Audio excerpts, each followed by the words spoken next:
যদি আর বাঁশি না বাজে, কবি নজরুলের জীবনের শেষ অভিভাষণ।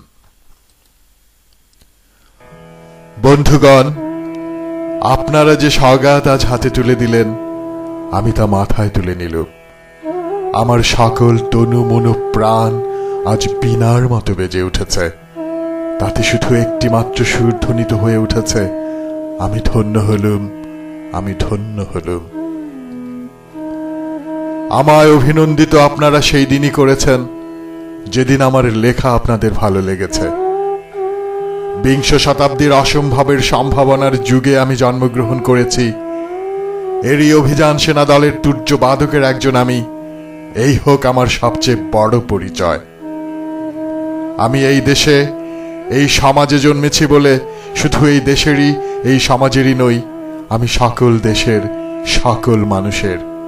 কবি চায় না দান, কবি চায় অঞ্জলি, কবি চায় প্রীতি। কবিতা আর দেবতা সুন্দরের প্রকাশ। সুন্দরকে স্বীকার করতে হয় যা সুন্দর তাই দিয়ে। সুন্দরের ধ্যান, তাঁর স্তবগানই আমার ধর্ম। তবু বলছি, আমি শুধু সুন্দরের হাতে বীণা, পায়ে পদ্মফুলি দেখিনি, তাঁর চোখে চোখ ভরা জলও দেখেছি। শ্মশানের পথে, গোরস্থানের পথে তাঁকে ক্ষুধাদীর্ণ মূর্তিতে ব্যথিত পায়ে চলে যেতে দেখেছি। যুদ্ধভূমিতে তাকে দেখেছি, কারাগারের অন্ধকূপে তাকে দেখেছি, ফাঁসির মঞ্চে তাকে দেখেছি। আমাকে বিদ্রোহী বলে খামোখা লোকের মনে ভয় ধরিয়ে দিয়েছেন কেউ কেউ। এ নিরীহ যাত্রাকে আঁচড়ে কামড়ে তেড়ে নিয়ে বেড়াবার ইচ্ছা আমার কোনো দিনই নেই। আমি বিদ্রোহ করেছি, বিদ্রোহের গান গেয়েছি, অন্যায়ের বিরুদ্ধে, অত্যাচারের বিরুদ্ধে। যা মিথ্যা, কলুষিত, পুরাতন, পচা, সেই মিথ্যা সনাতনের বিরুদ্ধে, ধর্মের নামে ভণ্ডামি ও কুসংস্কারের বিরুদ্ধে।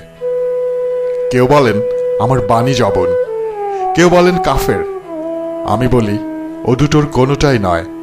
আমি কেবলমাত্র হিন্দু মুসলমানকে এক জায়গায় ধরে এনে হ্যান্ডশেক করাবার চেষ্টা করেছি। গালাগালিকে গলাগলিতে পরিণত করার চেষ্টা করেছি। সে হাতে হাত মিলানো যদি হাতাহাতির চেয়ে অশোভন হয়ে থাকে, তাহলে ওরা আপনি আলাদা হয়ে যাবে। আমার গাঁটছড়ার বাঁধন কাটতে তাদের কোনো বেগ পেতে হবে না। কেননা একজনের হাতে আছে লাঠি, আরেকজনের আস্তিনে আছে ছুরি।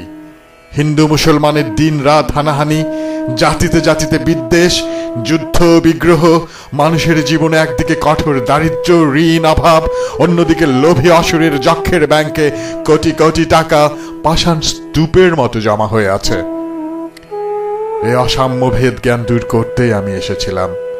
আমার কাব্যে, সঙ্গীতে, কর্মজীবনে অভেদ ও সুন্দর সাম্যকে প্রতিষ্ঠিত করেছিলাম।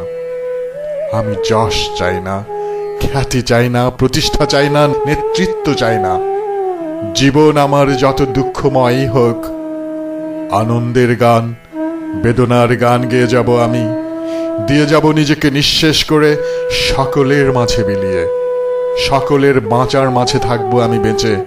এই আমার ব্রত, এই আমার সাধনা, এই আমার তপস্যা।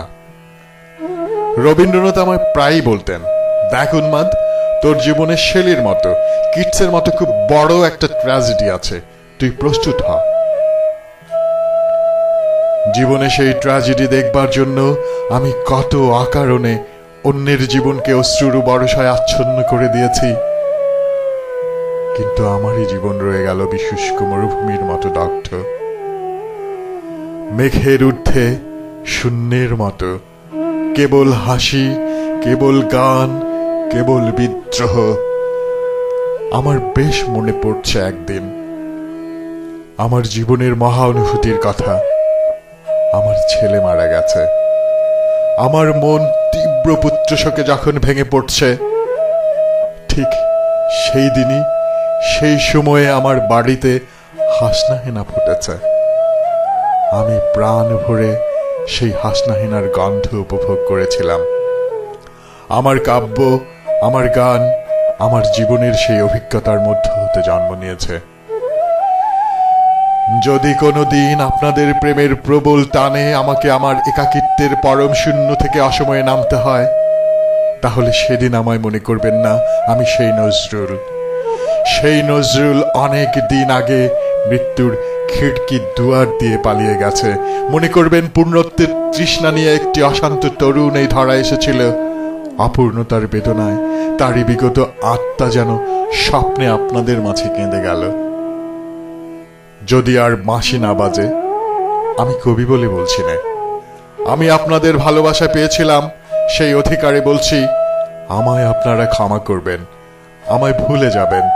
বিশ্বাস করুন, আমি কবি হতে আসিনি, আমি নেতা হতে আসিনি, আমি প্রেম দিতে এসেছিলাম, প্রেম পেতে এসেছিলাম। সে প্রেম পেলাম না বলে আমি এই প্রেমহীন নিরাশ পৃথিবী হতে নীরব অভিমানে চিরদিনের জন্য বিদায় নিলাম। যেদিন আমি চলে যাব, সেদিন হয়তোবা বড় বড় সভা হবে, কত প্রশংসা, কত কবিতা বেরোবে হয়তো আমার নামে। দেশপ্রেমী, ত্যাগী, বীর, বিদ্রোহী, বিশেষণের পর বিশেষণ। টেবিল ভেঙে ফেলবে থাপ্পড় মেরে, বক্তার পর বক্তা। এই অসুন্দরের শ্রাদ্ধ নিবেদনের প্রার্থ দিনে বন্ধু, তুমি যেন যেও না। যদি পারো, চুপটি করে বসে আমার অলিখিত জীবনের কোনো একটি কথা স্মরণ করো। তোমার ঘরের আঙিনায় বা আশেপাশে যদি একটি ছড়া পায়ে পেশা ফুল পাও, সেইটিকে বুকে চেপে বলো, বন্ধু, আমি তোমায় পেয়েছি।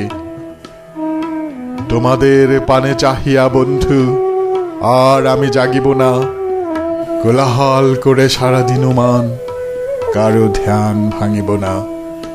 নিশ্চল নিশ্চুপ আপনার মনে পড়িব একাকী, গন্ধ বিধুরুধু।